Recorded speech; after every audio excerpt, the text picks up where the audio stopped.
This is the Mobile Tech Podcast, brought to you by worldpodcasts.com. Now here's your host, Tech Girl, Miriam Joie. Brought to you by IFA. Hi, and welcome to the Mobile Tech Podcast. I'm your host, Miriam Joie, and today is Thursday, August 17th, 2023, and I have the awesome Oliver Merlin here, the Managing Director of IFA. Hi, Oliver. How are you? Hi, Miriam. Very well. How are you? I'm great. So, we'll be in Berlin in a few days, and I just thought I'd have you on to give us a bit of a rundown, since you are the wizard of IFA, really, on what's going on, what has happened in the past, where things are at. There's a lot of changes happening. You just signed on Tesla, apparently, as a participant to the event for your various companies out there. So where is IFA going? Where are we at? And maybe start with a quick history for those who don't understand or don't know about this awesome trade show. Yeah, sure. Well, look, first of all, it's a pleasure to be here. Thanks for having me. I really appreciate the chance, and I really look forward to seeing you very soon. IFA has long been respected as, I think, the best trade show, and you use those two words, and I think it's very important that we probably talk about that aspect a little bit. For a long time, I think IFA, people recognize IFA as the best trade show for consumer electronics and home appliances. Now, that's great to say that if you are, interested in coming and looking at the latest hardware, be it a fridge, freezer, be it a TV, be it whatever like that, then IFA is the place to be, right? And I think that for a number of years, nearly 100th year next year, has been enough, okay? But if we look towards the future, people's expectations of what a trade show should be actually goes beyond the trading, right? Yes. And people have more and different expectations. If they're going to come and spend some time face-to-face somewhere, especially if they're traveling, they want more than just that. So the question is, what do people want to do when they're face-to-face? And I think that's the question that we have to answer, and most organizers have to answer. So it sounds to me like you are, as an organization, trying to define one of the possible futures of what a trade show could be. And I think it's very important that we talk about this, because a lot of people think like CES or Mobile World Congress, that is not open to the public. I mean, CES, I think, has one public day, but this trade show, IFA, is open to the public. It's a huge difference, right? This is a major differentiator for you guys. So, obviously, anybody who's listening right now, if you want to make it to Berlin, just come and get it. It's very affordable to get in, so consider that, right? Yep. The major defining factor about IFA is that actually it's open for 5 days. So it's quite a long show. In the middle of those 5 days is 2 weekend days. And I think people assume that actually all the consumers come on the Saturday and Sunday, but actually consumers can come on any of those 5 days. So obviously there's a spike in the Saturday and Sunday, those consumers, and we're putting on a lot of consumer stuff for those days. But consumers can come for all those 5 days, which, as you say, is quite different to CES. Yes. I remember when my producer and I went to IFA last year, it was kind of rebooting post-COVID and all stuff, but it was amazing. We were surrounded by children who were checking out the fridges and things. It's like, on one hand, it was like, oh my God, this is so refreshing. But on the other hand, it's like, oh no, now we have to worry about all these screaming kids in our video recordings. But you know what? It just made things more interesting and fun. And I think that's what you're looking for if you're local, or even if you think you're going to come to Berlin. This is one of the things that I think makes it so cool. We were all kids at some point. We all went to a car trade show, and it was like a magical moment. And maybe this is a magical moment young people today will remember when, when they work in technology in the future, right? Yeah. So tell me kind of where things are at this year.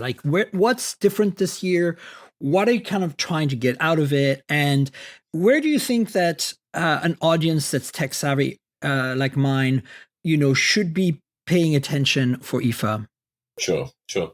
Well, I think, as we said at the very beginning, I think being a trade show is not enough. So we're seeking to try to gain an advantage and deliver more value for our customers, but also their customers, so the consumers who come, or any visitor who comes, really, be they from the trade or be they a consumer who just has a general interest. More stuff for them to do when they're on site, right? Because like you say, a kid looking in a fridge, that's kind of interesting. But what else is there for kids there to do? Right. So we're really going into a few areas this year that we think the consumer is really interested in and want to know about and want to have some experiences doing, because some of the areas are not necessarily about trading. Right. So we've gone quite hard into gaming this year because somehow IFA didn't really have that strong a gaming offering in the past few years. And that for me is a big challenge. How are you a consumer electronics so without a gaming offering, right? Sustainability, that's a massive, massive decision point really in any buying process, but also generally consumers are very concerned about this. So we have now a whole sustainability village, which is a physical space of several thousand square meters, including a mend and repair shop. So I think primarily local Berliners or maybe Germans, but actually anybody listening to your show, if they've got an old piece of tech they want to recycle, upcycle, or get repaired and fixed, they'll be able to bring it along there. And I think it's fantastic. That's awesome. Yeah, it's going to be great fun. And I think it's going to be a real nice practical show of, what can you really do about sustainability rather than just reading your certificate of how, energy efficient your washing machine is, right? Of course, that is huge. And then we're also putting together this content program called the Leaders Summit. It's not really just for leaders because we have for sure professors on there. We have a Professor Chris Miller, who's probably the world authority on chip manufacture, how we're going to get the microchips that we need in the future, given that a lot of them come out of Taiwan and there's all geopolitical issues and so on and so forth.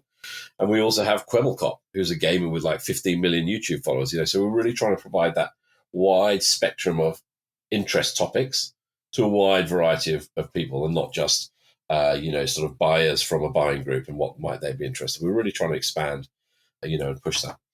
In terms of some of your more tech-savvy readers, I think they'll really enjoy IFA Next. So if your readers and listeners and viewers have been to CES, they'll have been to Eureka Park, right, and seen the startup zone there. If they go to Mobile World Congress, they'll see 4 years from now. IFA Next really needs a very, very thriving innovation and startup zone. So we've really heavily invested in IFA Next this year. We're going to have something like 500 startups, whereas last year we had 137. So you can see that kind of scale of ambition. And IFA Next will have its own content stage, where 5 days of curated content specifically for startups and investors and pitch battles and all those great things that you would see are going to be there on site as well at IFA Next. Oh, that's fantastic. That kind of reminds me of South by Southwest and the tech track that they have there. A little bit like that. I think, my audience can probably relate to that a little better. So I have been a judge at South by Southwest on the tech track for years. So, having to kind of battle it out with the startups, always fun. It just pushes innovation. I guess being based in Silicon Valley myself, I have doing TechCrunch Disrupt for years now. And it's really an exciting way of getting people to see some of the new stuff that's happening. But the sustainability stuff has got me really excited personally. And I think what I was curious about is were you able to sign on iFixit? Because obviously bringing your own phone to IFA to get it repaired with the assistance of an iFixit expert would be a major video to be made for us media journalists and YouTube creators. Yeah.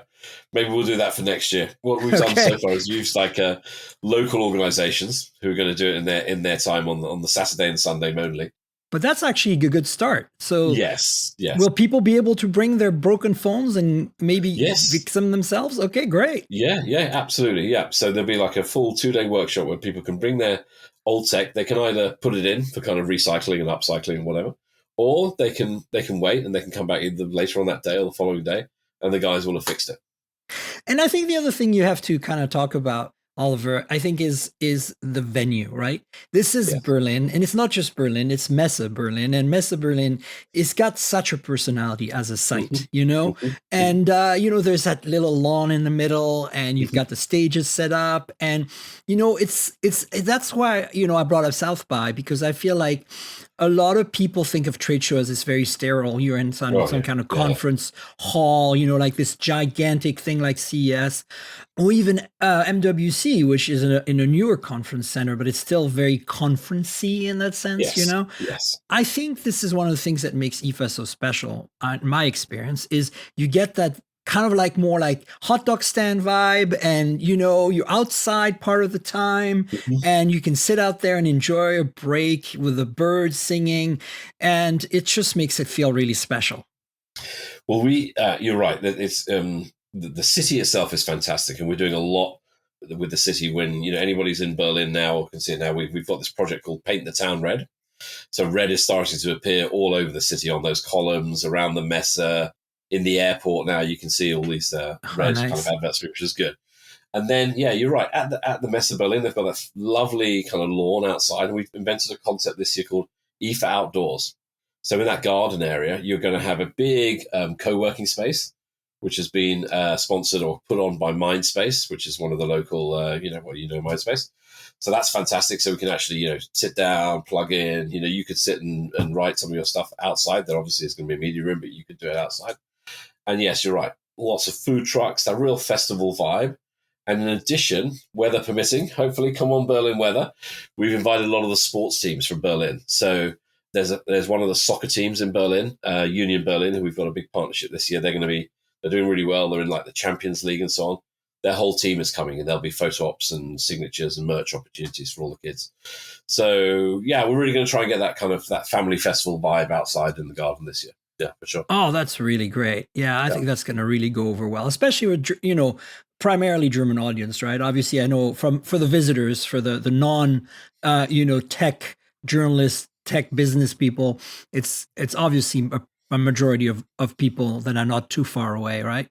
Yeah. And that does have quite the vibe. I'm really looking forward to that, actually. Like, that's the one thing that I always enjoy so much about IFA is spending some time in that little garden area. Yes. And decompressing. And it's because everything is still close by, so you can actually enjoy it. Where do you think trade shows are going to be going forward? Like, where do you think, obviously you guys are making clearly some major differentiation to stand out here as a show, but where do you think the industry should be going or is going? And do you think that we're going to see more radical shifts in the way things are being done? Yeah, look, I think you can't just ignore what happened in the last few years. And, a lot of our customers had some of their best performing years because, people were sat at home and looked, right, I'm going to upgrade my kitchen and I'm going to upgrade my home appliances, right? So they did.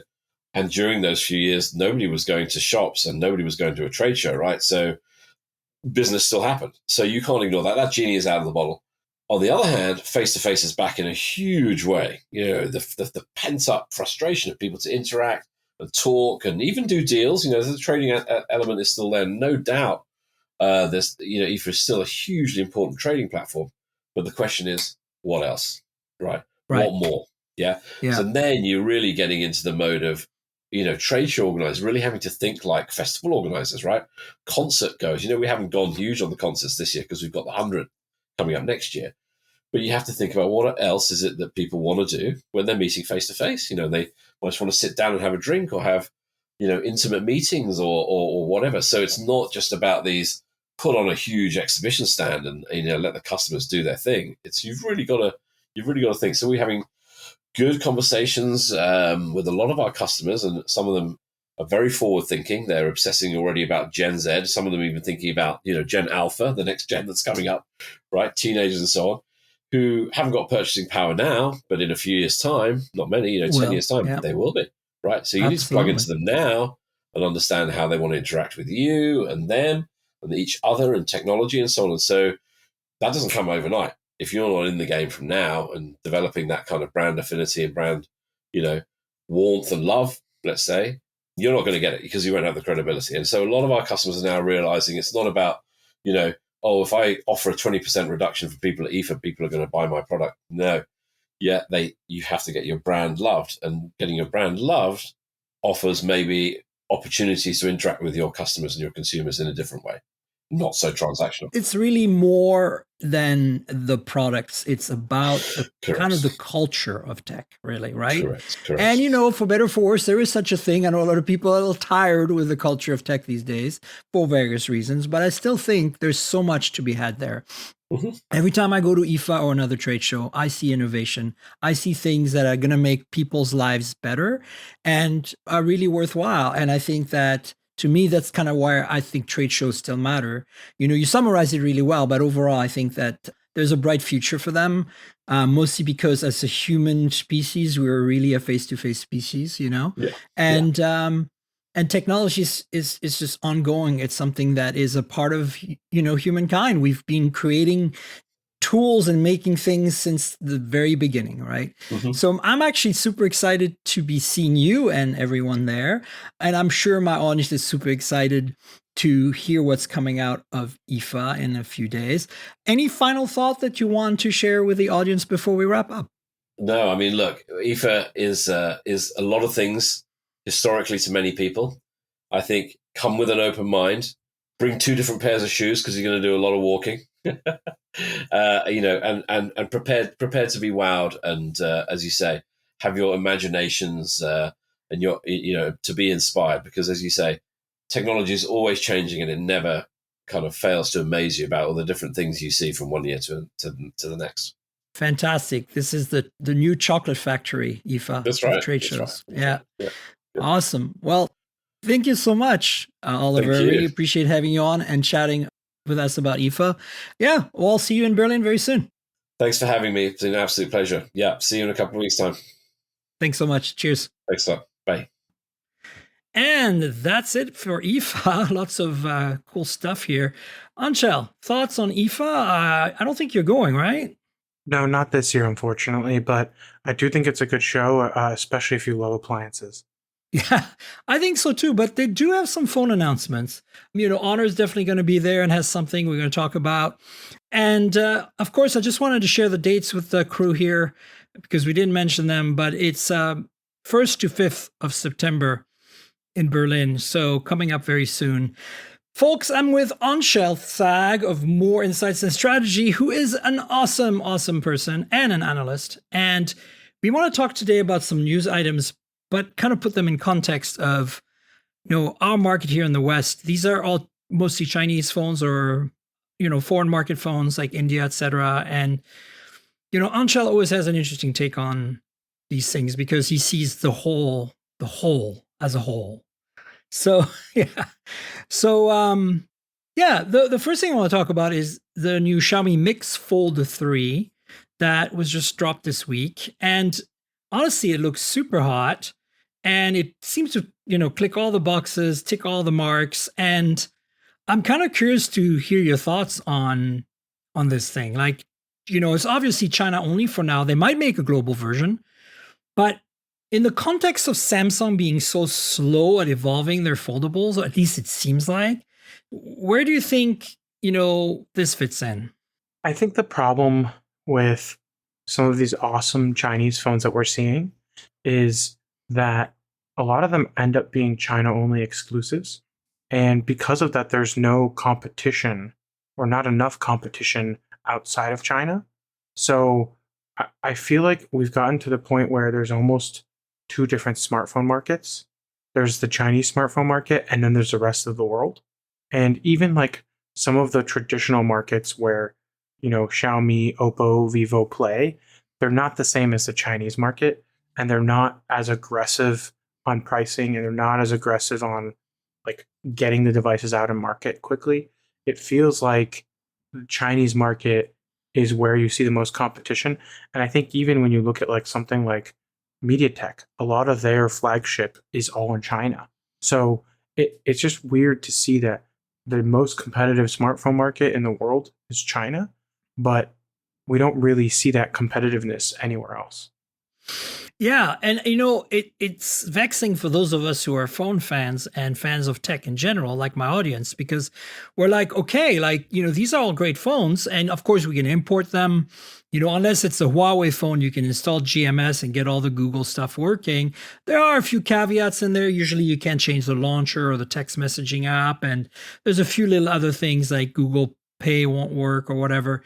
But overall, you can make it happen. The bands are generally there. You don't get the full set, but if you're on T-Mobile or AT&T, you're generally fine. So it's not like an impossible proposition, but at the same time, I don't want to recommend it. And at the same time, I feel like, okay, so that means if you want a folding phone like this Xiaomi, a book style folding phone, that now means you have two choices here in North America and pretty much in Europe. And actually in Europe, it's just even less choices because you don't have the Pixel Fold in all the markets. So Pixel Fold or Galaxy Z Fold 5. And I think the Pixel Fold is very solid, but it's very much still a first gen product, right? And then it has, you know, like this tensor chip, which is problematic, I feel like. I mean, not for everyone, but it is compared to Snapdragon chipsets or even MediaTek chipsets, not quite there. And then you have the Fold 5, which is super iterative this year. So do you think that Samsung's kind of resting on their laurels because they don't have to worry about the Chinese competition?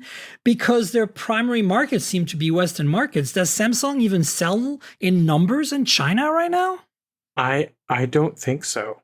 I as far as I believe, I think they know that they don't need to really compete that much outside of China. And in China, I think they know that there's really so much competition in the Android space that they don't really need to invest that much in that market. It's kind of like how a lot of OEMs don't really try that hard in Japan because of their iPhone install base.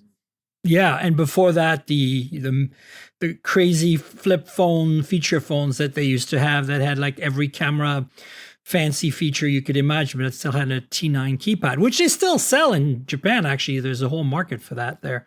But yeah, no, I agree with you. But do you think it's kind of stunting our progress here in the West? Do you think? I mean, obviously, people are not even aware of it unless they're my audience or, you know, your clients, right? But I'm just wondering, like, how far can we go before this becomes a problem? You know, I feel like we need progress. And if Samsung's not even trying, we know Apple's not going to make a flip phone or a folding phone.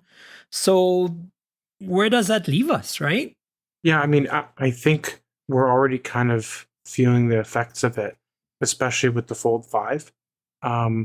Because I think if you look at the Fold 5, there just isn't that kind of competition. So if that's the case, then they didn't have to try on the Fold. But if you look at the Flip, they definitely tried a little bit harder, especially when you look at the storage specs. You know, I don't think they were planning to do 256, but I think Moto pushed their hand or forced their hand. Yeah, And for sure. I think that's, you know, if it weren't for Moto in the market, I'm not sure that would have happened. I also feel like our Moto, you know, obviously these phones have been planned for months, right? It's not like we're looking at a year lead time, a year and a half.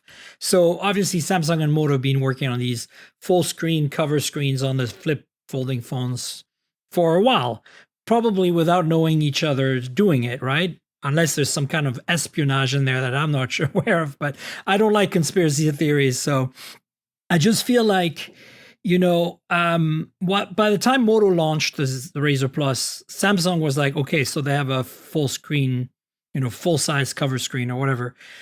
Good. We have that too, right? Basically. So it was really the storage. I think you're right. It might have pushed them to upgrade the storage. It's something that's easily done, right? Because for sure they had a 256 gig version. They might have had a 128 originally for that same price. And so that was an easy fix for them.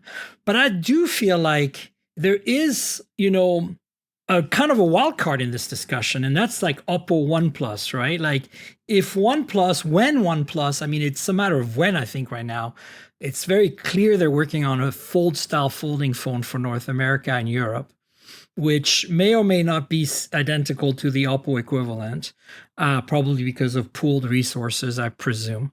But if that phone comes out and is good, I think that I'm actually might, you know, kind of light a fire under Samsung to kind of improve themselves next year. But at the same time, when I see the Xiaomi or, you know, the Honor V2, the Magic V2 we saw that's 9.9 millimeter thin, I'm asking myself, like, you know, are they really trying when I see what's going on? So do you think Oppo or OnePlus in this case, in our markets in Europe, can potentially make a difference in reigniting some progress here? I'm measured in my beliefs mostly because they have kind of pulled back in the US in terms of their involvement in the market. You know, they're not in any carriers, and I don't think they will be with this foldable either. They'll obviously be compatible with the bands, but in North America, if you're not in retail, you're going to have a very hard time doing well. Is the And I Pixel think Fold that's a in challenge. retail? I believe so. Okay. I wasn't sure if it was, I mean, they carry it maybe, but I don't even know how, integrated it is. I'll give you an example. I got a Pixel 7a review unit sent to me by T-Mobile, and it was unlocked. So it tells me that they have a stock of phones, but they're essentially the Google phones from the Google store, just being delivered to the carrier stores. And there's no special firmware on there, which is weird to me.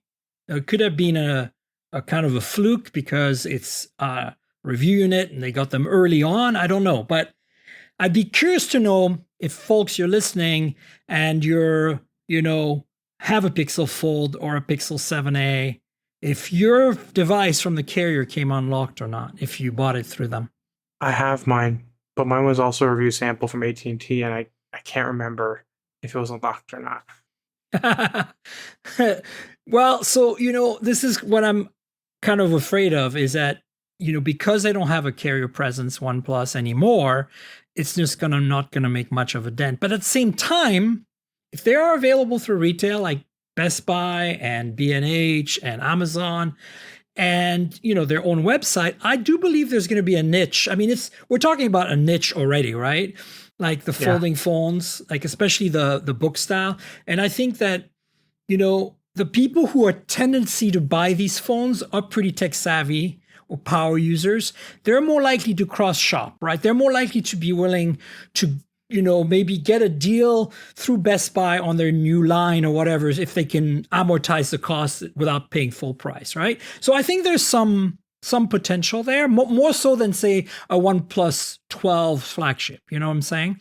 So that might actually play out. But my big concern, and I think this applies more to Europe, is like all these lawsuits that they have, that Oppo and of course OnePlus by association has, like in Germany, that are kind of forbidding them from being in the market, and like so that might put a kind of the brakes on things, and still Samsung might be like, yeah, whatever. And of course, this is just assuming that they don't screw this up, that they actually make a full on, like something like the Xiaomi phone. If you look at the specs on the Xiaomi, I just want to kind of look a little bit and tell the audience, this is pretty impressive. Snapdragon 8 Gen 2, of course. It is got a triple camera system with, a folded lens telephoto. All the cameras have OIS except for the ultra wide, and there's two telephotos, a 3x and a 5x.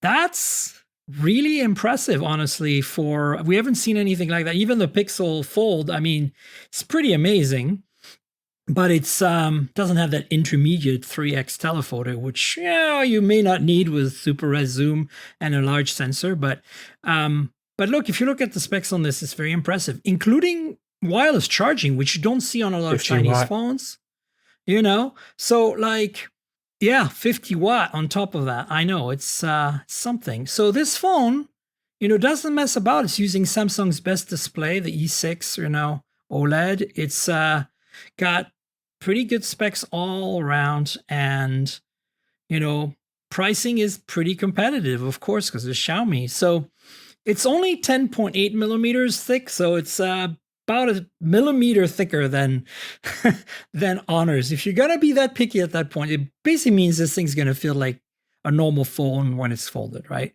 And so if they can do something like this at OnePlus and Oppo and bring it to North America, I could see Samsung going like, okay, so maybe we should crank it up a notch next year. But until that happens, I don't see it happening, right?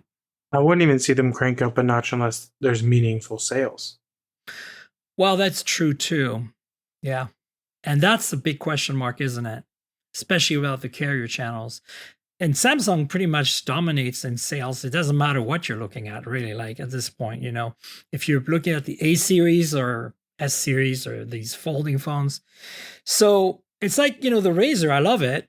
In some ways, I like it better than the Z Flip 5, but I know it doesn't stand a chance on the market right now. Like, people are just going to buy Z Flip 5s in droves, right? Compared to the Razr Plus and the Razr, right?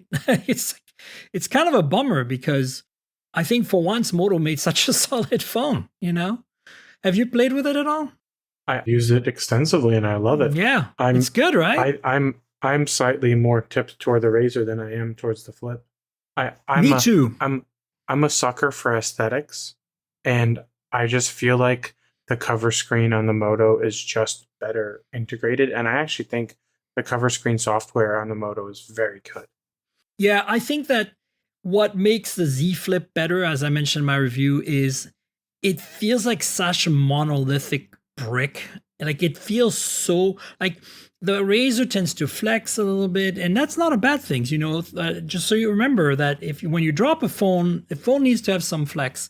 But I'm impressed with the build quality and, you know, based on anecdotal evidence from people who've tested this, closing and opening the hinge. I don't know if you saw that video. They did the comparison between the Razr Plus and the Flip 5.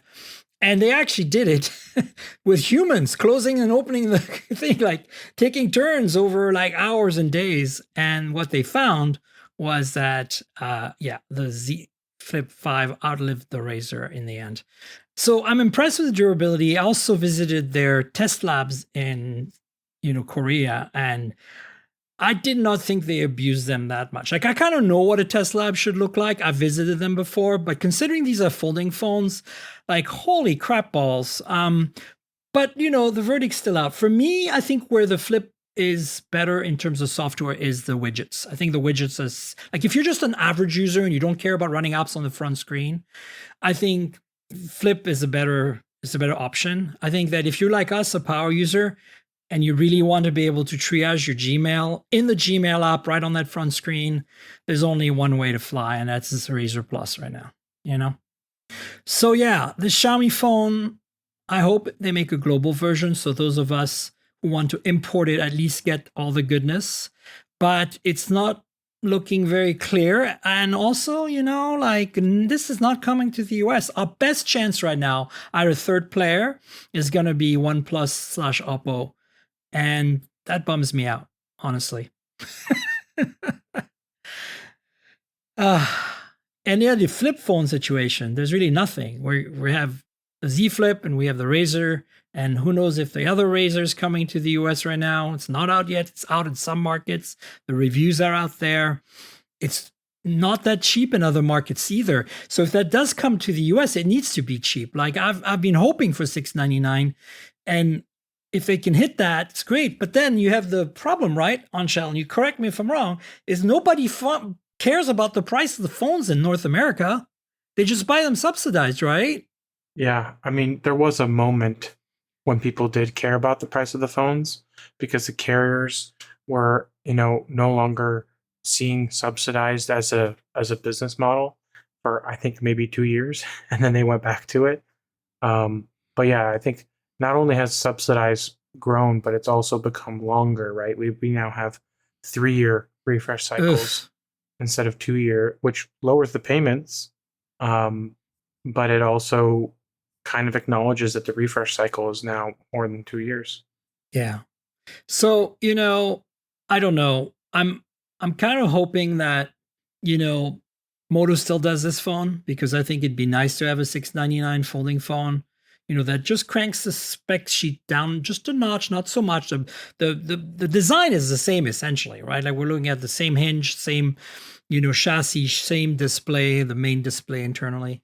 And that's actually pretty good. So simply just so that it exists and we have some options, but I'm not sure it'll translate into people picking that over the Razr Plus when they can get a subsidy from a carrier. You know what I'm saying?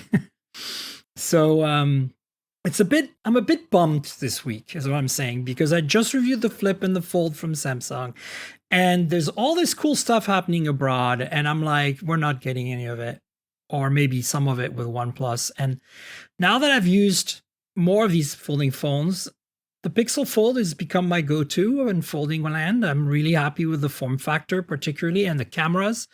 I'm not happy with Tensor, but I'm willing to live with it because of all the other goodness and software and stuff. But yeah, the Z Fold 5 left me kind of cold, and the Z Flip 5 impressed me more than I thought it would because of the widget experience and how well put together it is. But, this thing, until I get my hands on this Xiaomi, I won't know how it feels. But based on my time with the Mix Fold 2 last year, I don't think it's going to be worse. So, and that was pretty solid and pretty thin. So we'll see how it goes, right? Now, speaking of Xiaomi, we actually have another phone that I just want to mention because, hey, it's a weird one. First of all, it's got a Dimensity 9200 Plus, which is flagship SoC right now, right? And it's kind of like I feel like they're billing it kind of almost like this OnePlus 10T last year, which was like a gaming phone in disguise. Redmi is kind of like the more affordable brand of Xiaomi, and the K series has always been the higher end models, and this is the K60 Ultra. And you look at the specs, and you're like the display, right, is between 1080p and Quad HD at 2712 by 1220 pixels, and it's got that Dimensity chip, 144 hertz refresh, a 54 megapixel Sony IMX800. That's a really good sensor with OIS. And then, then you can start seeing the gaming kind of bent of the thing, right? Great chipset, great display, but then 8 megapixel ultra wide, 2 megapixel fixed focus macro, right? But, overall, this is based on the price, it's pretty great. Like, it's got, 5,000 milliamp hour battery, and like you look at the prices, and we're starting at, this is China, so add $100 roughly in your head, but $385. Actually, there's a model that's $355. And one of them comes with 24 gigabytes of RAM. Okay, so we're going to talk about this again with the OnePlus Ace 2 Pro in a minute. As an analyst, what's your take on this RAM thing? Is this just like, bragging rights at this point? Or do you think that this is a legit thing for people who are hardcore gamers? It's not a gaming thing. It's what I believe is, once the spec war. We've been ramping the memory number every year. People are pushing the envelope, but I actually think this is more about trying to build a device that does on-device AI well, and the memory bandwidth is a function of the frequency and the capacity, and higher memory bandwidth gets you better AI performance. Yeah, that makes sense. And that's why I think they're also using UFS 4 storage. Right, they are. I mean, this is everything. Like, the RAM is the fastest RAM you can get. It's DDR5X, LPDDR5X. Like, it's the thing is, like, as I said, other than the kind of beyond the main sensors, the camera kind of fall apart. Everything else about this is top notch, and the pricing is pretty amazing. Even if you add $100 to it, it's very Redmi. Very Redmi. But I like it. I think this is, for some people, this is gonna do the job, right? You don't need more than that. And also, the other thing I've noticed, a lot of these phones that we're discussing this week have some sort of IP rating for China, which is unusual. Usually Chinese phones don't have an IP rating at all. All of them are somewhat splash resistant. They all have a seal around the SIM tray, and they all, I'm sure, can be sprayed with water from a garden hose without any issues, right? But yeah, look at this. It's got 120 watt charging, 5,000. This thing is crazy. Yeah. Do you think there's a market in the US? Like, we've seen Pixel, right? Pixel has made a flagship now. The 7A, I think, is a flagship, even though it slots below price-wise all the other Pixels, except the 6A that's still for sale. But now that, with the 7A, that they've added wireless charging and they've added a 90 hertz display, there is really no spec on there that's missing, right? You don't have a telephoto, and that's about the only thing. So my question to you is, when you see us, with the exception here being Pixel, because it's kind of stands out by being so different price-wise, delivering this flagship experience at a lower price point, other than Google, do you see a place in the US for somebody like maybe Moto or OnePlus to come in, like the 10T last year, right? To come in and make this phone that makes a few sacrifices, but it still brings a flagship experience at $400 to $500. No, I wish there was, But to your point, with subsidies, you basically have a premium market and then you have a prepaid market. Prepaid is, all the devices that are under $300, and then the postpaid market, which is all subsidized, is going to all be in the 700-800 plus range. So I think that's kind of where we've landed, unfortunately. But there just isn't a middle anymore. And there isn't, people have tried, right? It's not like we haven't seen companies try to put a product in there. They just didn't move. And if people try and they're not successful, they're not going to keep trying again. So I guess the equivalent on Samsung land was the fan editions, right? But the A series exists. How is the A series so popular when subsidies don't matter in the US? Because they're free, right? It's a subsidy because the phone is free, right? It's like the Moto G series, right? They're free, basically. As long as the phone falls within the carrier's ability to subsidize it for free, right? To subsidize it as a free product, then it's fine. But I feel like some of these mid-tier devices might just be out of reach in terms of price to be free. And if people are paying, they might as well pay. Yeah, right. I get it. So how do you explain the phenomenon that's the Pixel A series? Is that just Google throwing money out the door? I think the Pixel A series, to your point, is a fluke. But I think it is the one device that satisfies the market for people who don't want to have a subsidized service and want a minimal device. A minimal viable product. Yeah, and I just don't think there's any more room for that market. They've already executed it so well that I just don't think there's another player in the market that will actually benefit from it. And in a way, Google stole OnePlus's show there, right? Because like the 10T last year should have been what the Pixel A series is this year, but it wasn't. They made the wrong choices and the price was just high enough. And also they didn't understand their market, I feel like, with the 10T last year. That's what I wrote in my review. I was like, this market wants what Google delivers. It wants that solid software experience and then a super well-balanced experience. The 10T was, as I said, too much of a gaming phone. And this is actually a good segue because we have a phone that is now available in China that would be coming out in the West as the 11T. It's the OnePlus Ace 2 Pro. And, last year, the OnePlus Ace Pro was what became the 10T. It was the first 150 watt phone, for charging speed. And this is basically the successor. Now, from talking with Robin, the CEO of OnePlus, and other people on PR team and stuff, the feeling I got is this year that they're not going to do a T version for North America. So I don't think we're going to see this as a product here. I could be wrong. They might surprise us. The reason I don't think so is because that folding phone is coming and they really want to put all their eggs in that one basket, right?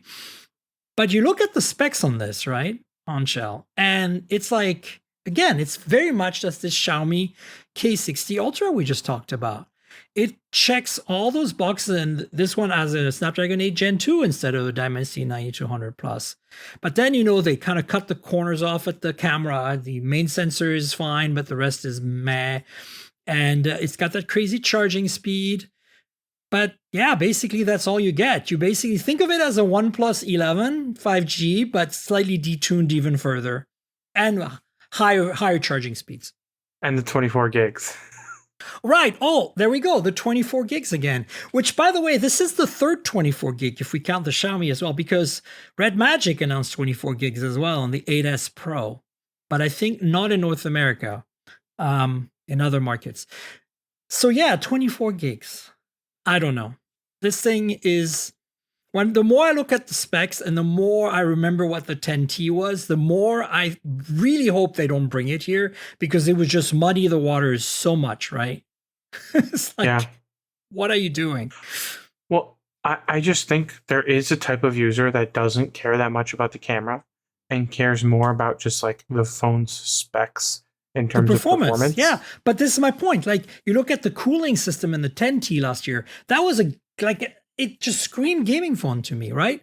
And the fact that it was designed so you could hold it horizontal because they spread out the antennas in such a way that Wi-Fi and 5G connectivity would still be stable even if you held it like in landscape, and that's because of that, they had to remove the alert slider. Stuff like that tells me that they were basically making what they're doing here with this Ace 2 Pro, a performance-oriented phone that is all about spec and performance overall, right? Not a balanced experience is what I'm saying, because you're sacrificing some areas. So yeah, I don't know. The pricing on this is it's like a little higher than the Xiaomi, the Redmi K60 Ultra. This is $411 for the base model, and that 24 gigs is gonna get you $548, which is wow. Why'd you even want that? Like you said, AI, but I'm like, the average person does not need this, I think. So the question is, who is this really for? As you said, people who just want performance above all. That's like super niche, right? I think so. Craziness. All right. So speaking of BBK Group and OnePlus, we kind of touched on this already. There are leaks of an Oppo Find N3 Flip. So in addition to, we presume, whatever this OnePlus folding phone book style is coming, the rumors have been that it's very similar to the Oppo.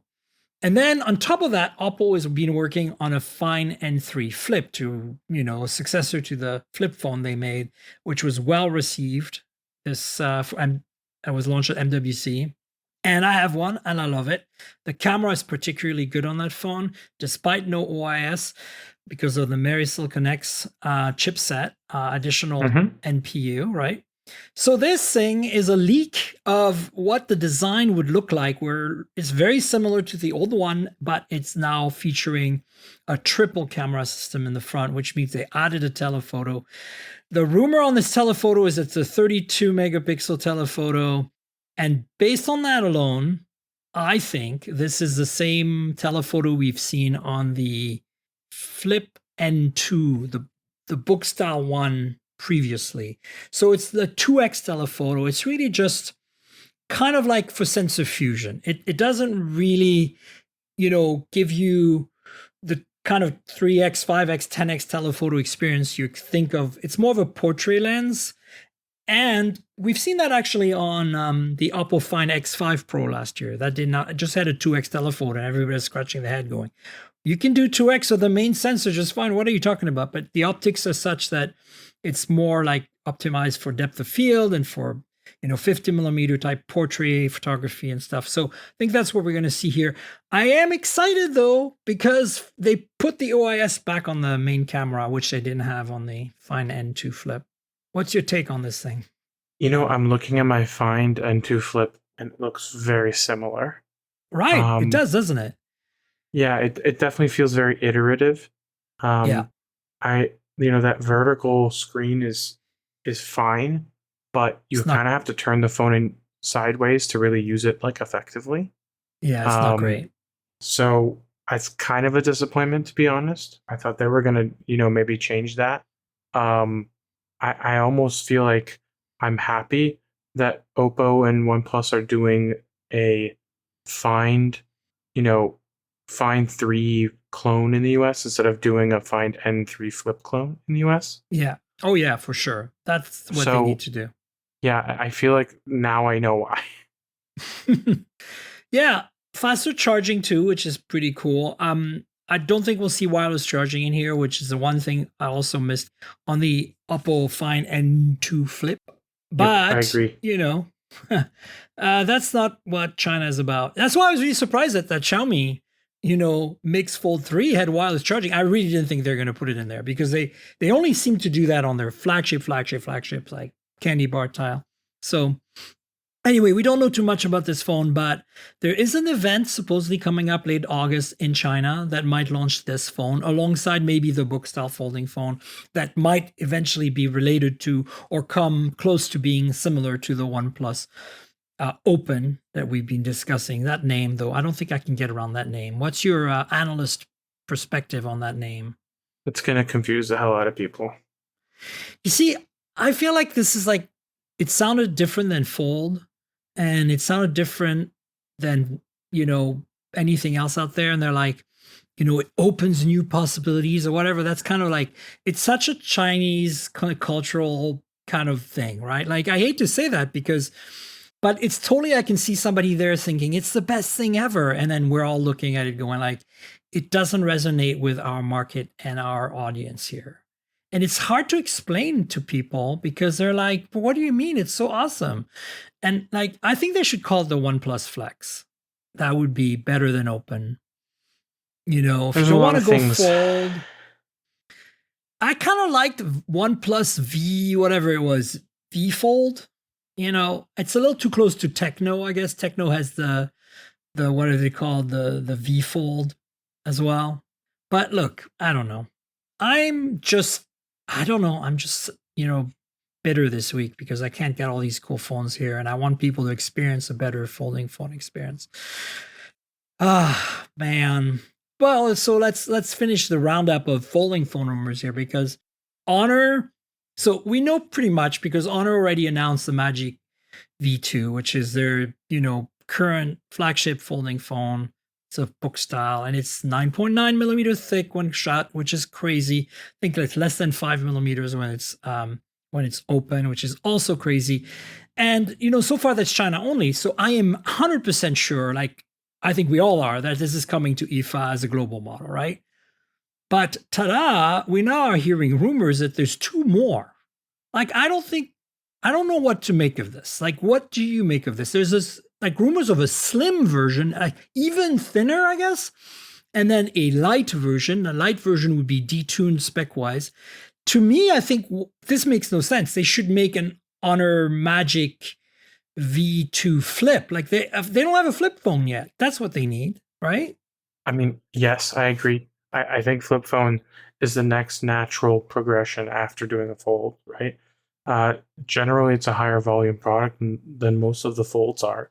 The issue is, it's a organizational marketing decision. When you have 3 Magic V2s, that's a lot of confusion. Because you're going to have to explain to people the difference between light, slim, and then the regular one. So it's probably easier and better to just not keep using the V2. But I think what they think is, they've built a lot of buzz and excitement around V2, and it has a reputation now, and they seem to be wanting to build on it. But I got to be honest with you, it's just going to confuse people. I mean, I think it goes in with their naming conventions in the sense that the Magic 5 candy bar phone has a Pro and like a whatever Extreme. I don't remember what the name is. And then it has like a light version as well. I get all that. But you're right. Like, I want your take as an analyst on, like, it's partially cultural, but do you think these people have any clue on how to do marketing properly at all? Like, I just don't understand. Like, I kind of feel like you have some crazy leader at the top who has an idea of how things should be. Does that sound familiar? Like, does it sound like anybody we know here in North America? And just dictates what the marketing should be. And it just is completely off the rails, completely doesn't make any sense, and completely doesn't fit with the market. I mean, I'm looking at it from even the Chinese market, honestly. My experience has been that in a lot of companies that we deal with, there's not a lot of receptiveness to outside advice. And there's not a lot of receptiveness to advice that comes from the lower echelons of the company, even if they know what they're talking about. So that's a common problem in a lot of companies, but it becomes more apparent when they're foreign and they don't fully understand the market. And when someone who's, familiar with the market gives them feedback, they just don't take it. Yeah, I mean, I've experienced that myself as a journalist. You're an analyst. I'm sure you see that a lot more than I do. But I'm just amazed, that it's like, I get making 3 Magic 5 phones. I get it. That kind of makes sense. You have like a flagship brand and family that you're developing into a pro model and a light model or whatever. Fair. Xiaomi does the same. You get Xiaomi 13 Lite, Xiaomi 13, Xiaomi 13 Pro, and Ultra. But I feel like we're not there with folding phones. Folding phones are still a niche. And as such, like, how many of these phones are they going to sell? Like, there's this speculation here that the V2 Lite would be a Snapdragon 8 Plus Gen 1 and be $700, which, again, add the China tax. So let's maybe say $900. Like, that, who's going to buy that? Like, even in China, like, it's such a niche thing. Like, you should have one folding phone. You're still selling last year's model anyway. So, like, I don't know. I don't understand Honor. Honestly, I'm a big fan of Honor. I really appreciate what they're trying to do in terms of the quality of the product. I think they deliver, but the messaging is so messed up and mixed up. I don't know what to make of it. You feel the same? I feel like when I was dealing with them regularly, I felt like they were missing the mark just ever so slightly. And I just didn't really feel like there was something particularly unique about how they were doing things. It felt like they were just another Android brand. Do you think this is just them trying to find their footing after breaking out of Huawei's universe? Or do you think they're just like, part of me feels like by now they should have figured this out, but part of me is also like, you got to cut some slack. Like, there's so much cultural baggage was coming out of Huawei, right? There's got to be. So where do you think it is? Do you think it's a bit of A and a bit of B here? I do think so, but I think that they are also struggling to let go of it, right? They're struggling to let go of the baggage. And, for a couple of generations, their phones were indistinguishable from Huawei's, right? And a lot of people commented on it. They've kind of moved away from it a little bit, but I'm not really sure if I feel like there's anything drastically different from other manufacturers even. Yeah, I feel like what I like about Honor is that the Huawei-ness of Honor that still exists manifests itself in some interesting ways. And I think the ways it manifests itself in that are positive to me are they are still very strong in imaging. And you can tell they've inherited a lot of the kind of engineering prowess from the Huawei team. Like, the sensor fusion stuff they're doing is really strong. I think their overall imaging pipeline is very good. They're not always picking the right hardware to support that imaging pipeline. I feel like the Magic 5, when you look at what, Oppo did with the Find X6 Pro and then, Xiaomi did with the 13 Ultra and what Vivo did with the X90 Pro Plus, you're like, yeah, you didn't quite hit it, with the Magic 5 Pro there, Honor, in terms of hardware specs. But the software part of the camera is solid. But what I struggle with, conversely, is the software experience of using the phone. It feels so Huawei-like still. It feels like you have unlimited access to Google-ness and you're still delivering a very non-Google Huawei experience, 2-3 years in now? It's weird too. That's the part that I'm finding really weird.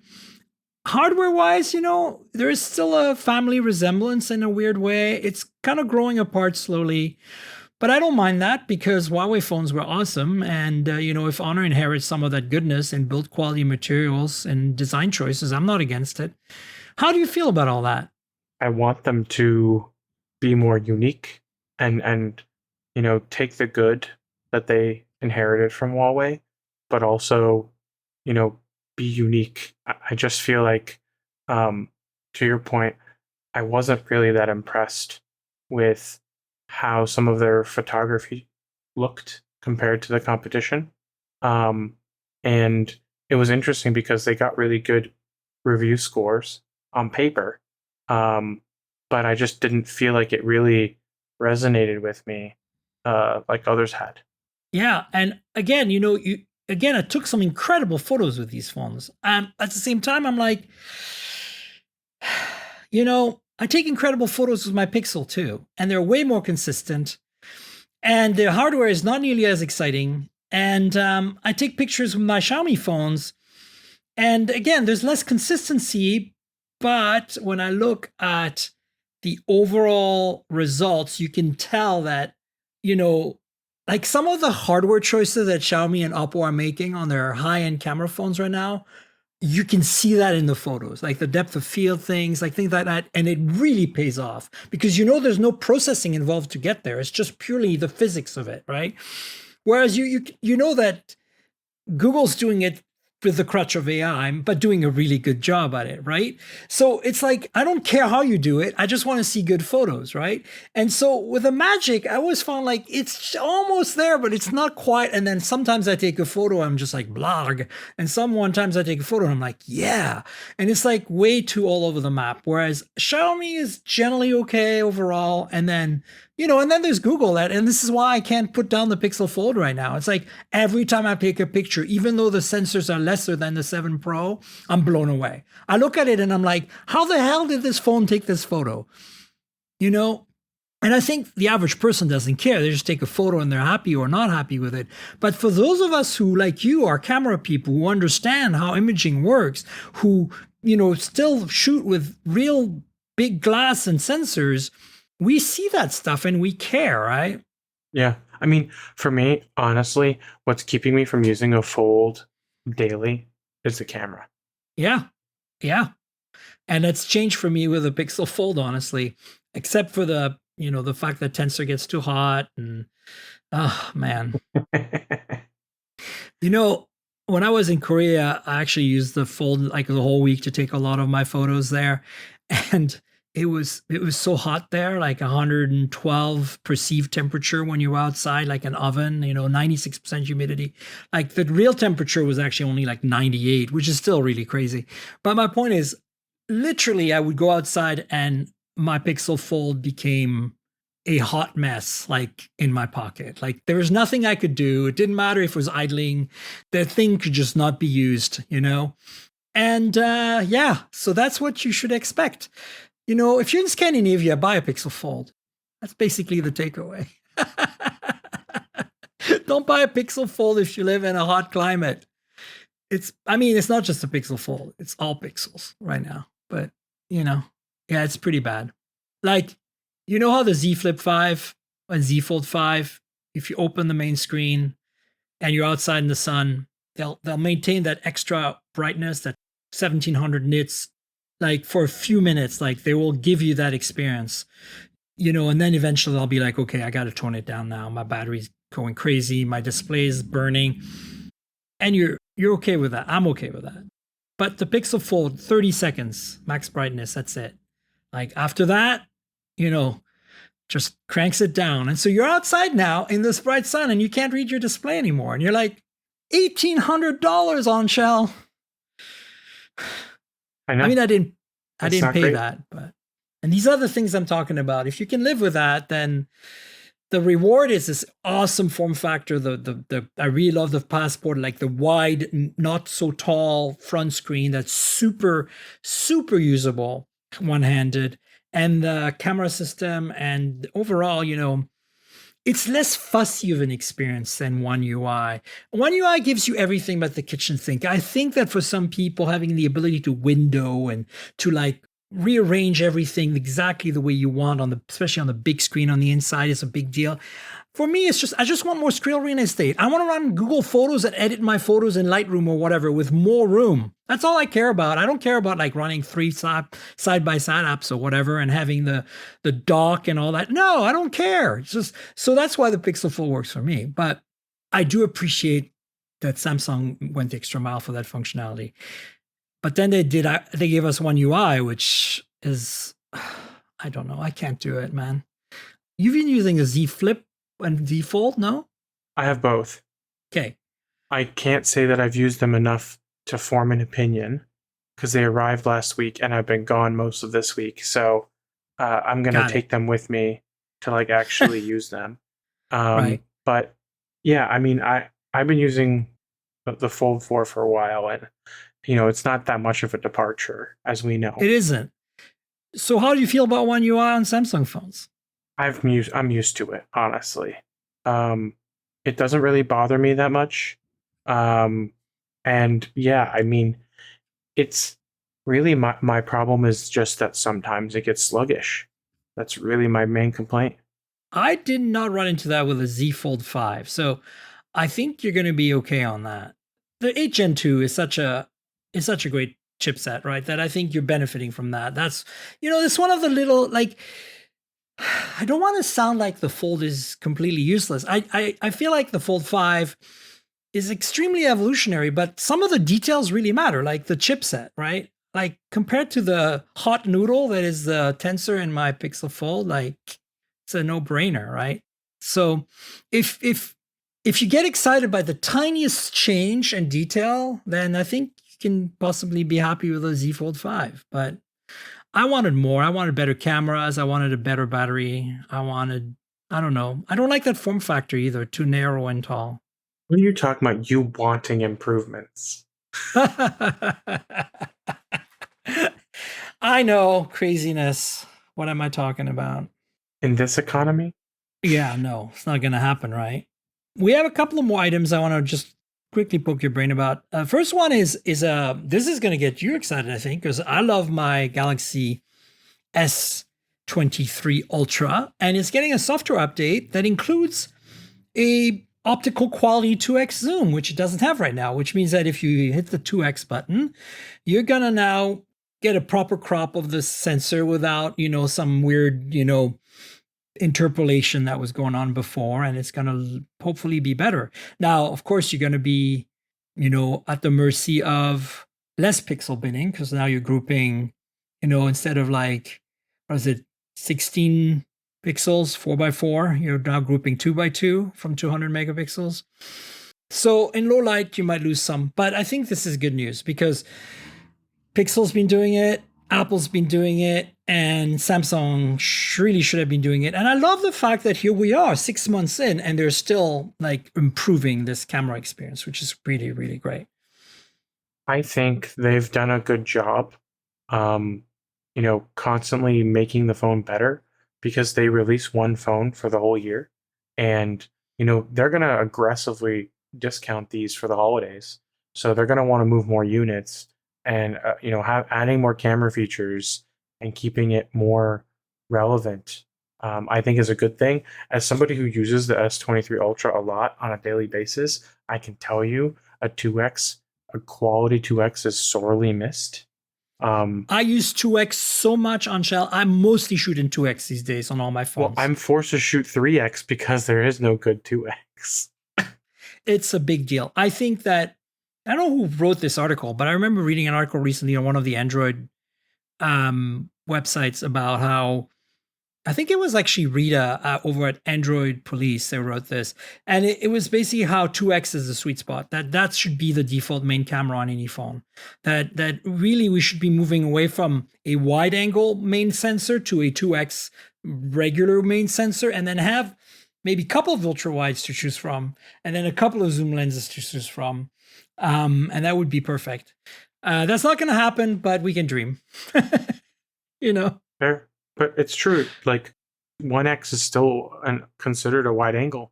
For sure. Here's what I always say is like when I punch the 5X on my pixels, that's what my eye sees.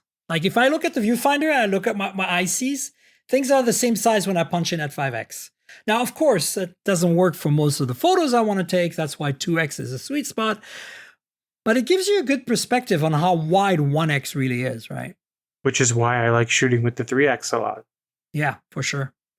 So you must be excited about the rumor from last week that the S24 Ultra will have a 50 megapixel 3X, right? I take so many food photos with that 3X lens. Yeah. So many. I bet. So here's one last thing that I think is cool. Pixel Audio Magic Eraser. There's a leak of a video from Google for the Pixel 8 Pro that shows this new feature called Pixel Audio Magic Eraser. And what it is you, for video, of course, you record something and then you get 3 sliders, one for noise, one for voice, and one for the rest. And you can basically re-equalize the levels on, noise versus your voice or the voices versus music or other things.